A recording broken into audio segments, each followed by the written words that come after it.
Hi guys, Jendosi here. Mag-join na kayo sa membership natin para makita nyo agad yung sunod na part. Para maka-join kayo, click nyo lang yung unang link sa description. Malaking help to guys para mag-animated na yung stories natin. Yun lang at balik na tayo sa kwento.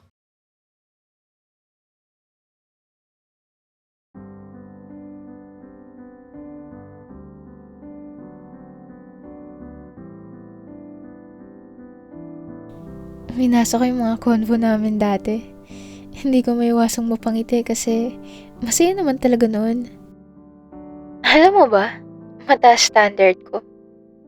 Siyempre, ako na to. Pero bulahin mo lang ako ng 1 linggo. Ako na bahala maghabol buong taon.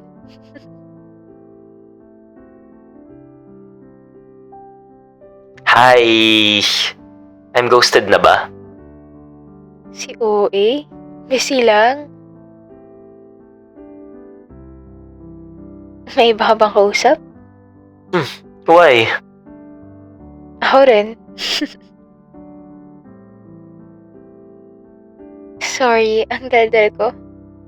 Go lang. Kwentuhan mo lang ako. Ang lamig, no? Kaya nga eh. I wish you were her. Here. Hayop. Kinurek pa nga.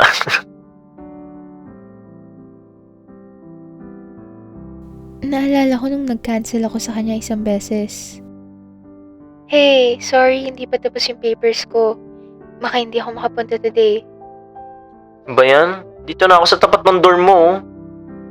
Hala, totoo ba? Sorry na. Joke lang. Okay lang. Ingat pa uwi. Wala na. Pet peeve na kita. Nagka-cancel kasi last minute eh. Buang.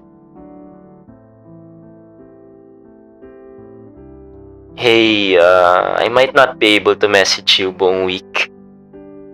Kasi, Mabibusy ako mag-review eh.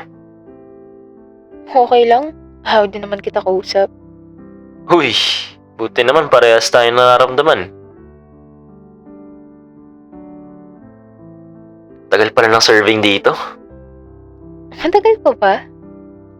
Siguro, 5 ahead pa yung number ko eh. Ha, okay. Bad trip ka na ba? Uwi na ako. Oo, uwi ka na. Tapon ko na lang to. Busy? Tagal? Huwag na lang. Bagal sumagot. OA? Bakit ba?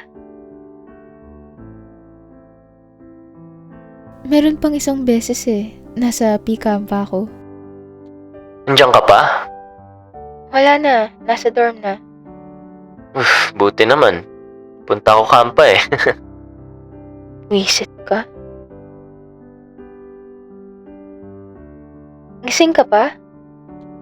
Tulog na siya. Mama niya to. Wisit? Gising ka pa? Patulog na sana. Sige, tulog ka na. Kupal.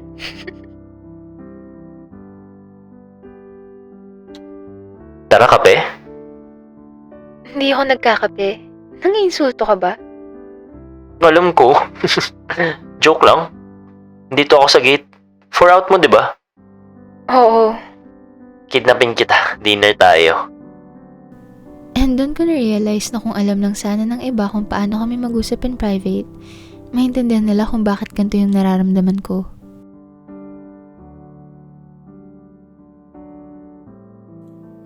I never heard anything from her again.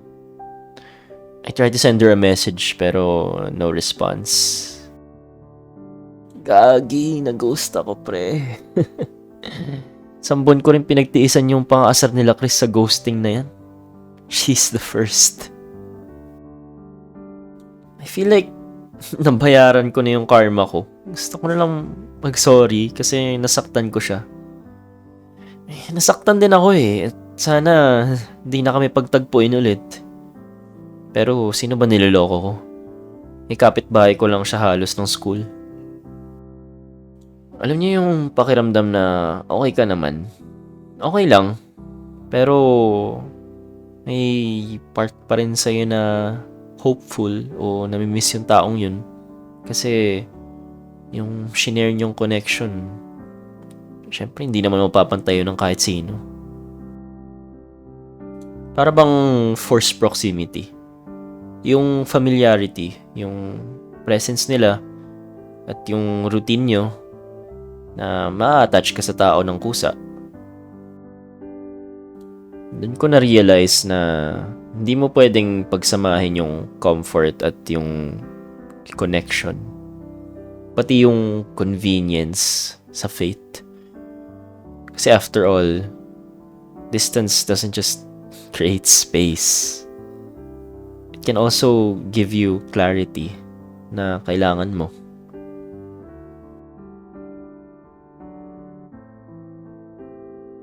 Hindi na kami nag-uusap ni Zed pero nasa buhay pa rin kami ng isa't isa.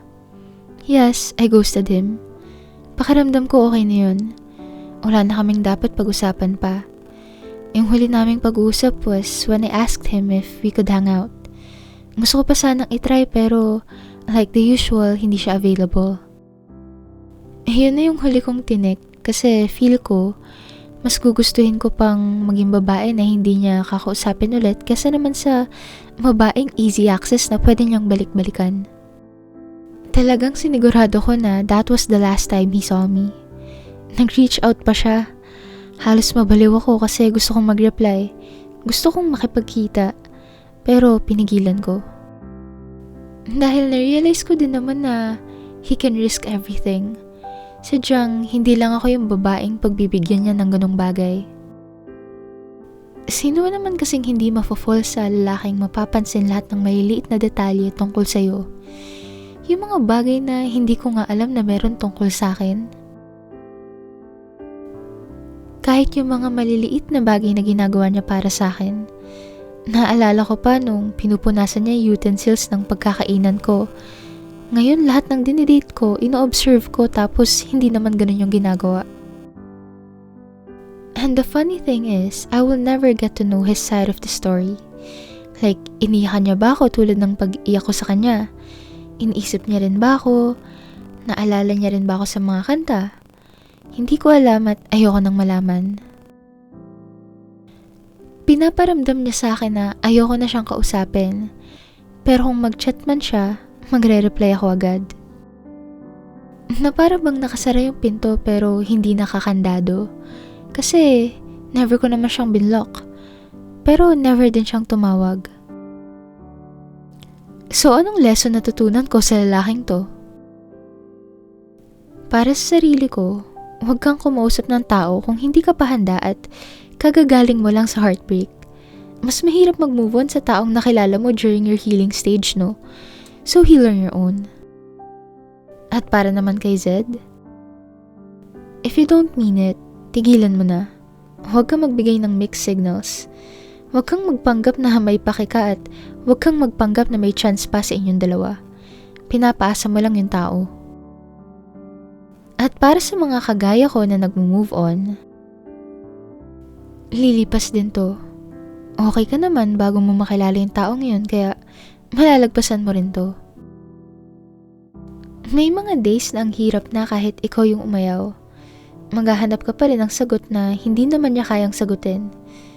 Pero parte yun ng pagkalimot sa kanila. At minsan maalala mo siya sa mga random na araw, tapos makakaramdam ka ng lungkot at saya. And okay lang yun.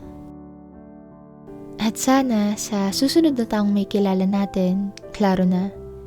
Klaro ang intention, straightforward, direct and consistent.